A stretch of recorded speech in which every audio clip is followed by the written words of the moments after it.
ஃப்ரெஷ்ஷாக இப்படி பஜ்ஜி மிளகாய் கிடச்சிச்சின்னா பஜ்ஜி தான் போடணுமா, முட்டையை வச்சு நாக்குக்கு உணர்த்தியாக நல்லா சூப்பராக ஒரு தொக்கு செய்வோம் வாங்க. 3 முட்டையை உப்புக்கல் போட்டு வேக வச்சு எடுத்துக்கிட்டாச்சுங்க. எல்லா பொருட்களும் கட் பண்ணி வச்சுருக்கேன்.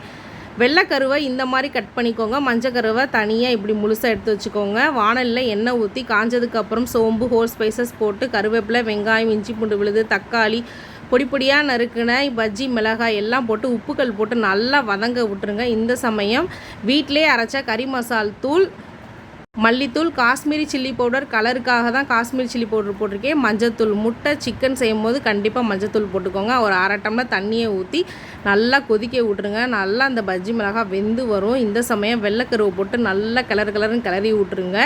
3 மஞ்சக்கருவை அப்படியே முழுசாக போட்டு லாஸ்ட்டாக கொத்தமல்லி கீரையை அப்படியே தூவி விட்டு இறக்குனிங்கன்னா அப்படியே சாப்பிட்லாம். இல்லாட்டி சுட சுட சாப்பாடில் பிரட்டி சாப்பிடுங்க. இல்லை ரசத்துக்கு சைடிஷாக கூட வச்சு சாப்பிட்லாம். மீண்டும் மீண்டும் கேட்க